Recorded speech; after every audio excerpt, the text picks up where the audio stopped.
일단 OST는 제가 이제 개인적으로 아티스트 효린으로서 들려드리는 음악과는 또 다른 매력이 있는 것 같아요. 아무래도 그 드라마에서 흘러가는 그 스토리들의 제 음악이 좀 더 깊은 감정과 좀 더 가까운 표현을 할 수 있는 굉장히 매력적인 노래 중에 하나가 OST라고 생각을 하는데 일단 이번에 이렇게 좋은 기회로 또 한 번 일본 팬분들께 OST를 들려드릴 수 있게 돼서 너무너무 기쁘고요.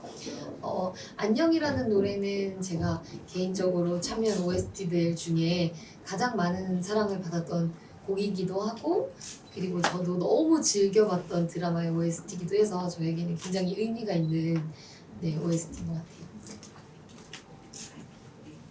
같아요. 일단 저에게는 너무 영광스러운 자리인 것 같아요. 왜냐면은 저를 제외한 너무나도 뛰어나신 가수분들이 많으심에도 불구하고 제가 오늘 이 자리에 참석했다라는 거는 저에게는 굉장히 의미가 있고 영광스러운 일이라고 생각하고요.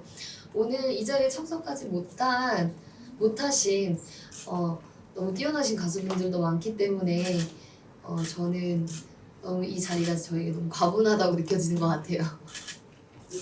아무래도 저는 제가 개인적으로 굉장히 다양한 장르를 할 수 있는 가수였으면 좋겠어요. 그래서 저희 공연을 보러 와주신 분들께서 저에게 듣고 싶었던 발라드도 들으시고 그리고 제가 열심히 준비한 퍼포먼스도 보여드리면서 굉장히 가수로서의 굉장히 다양한 음악의 장르들을 보여드릴 수 있는 그런 뭔가 만능 엔터테이너이고 싶거든요.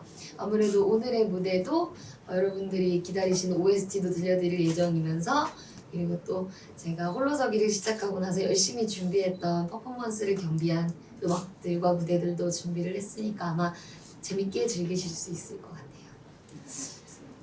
같아요. 저는 사실 개인적으로는 R&B라는 장르를 굉장히 좋아해요. 근데 아무래도 무대 위에 섰을 때는 아무래도 굉장히 제가 제일 잘 보여드릴 수 있는 파워풀하고 강렬하고 카리스마 넘치는 그런 약간 디바적인 느낌의 무대를 더 보여드리고 싶어 하는 것 같아요. 일본 사람 친구? 일본 사람 친구라기보다는요, 제가 시스타 활동 때부터 굉장히 오랫동안 네일 아트를 일본 분에 받았어요. 서울에서.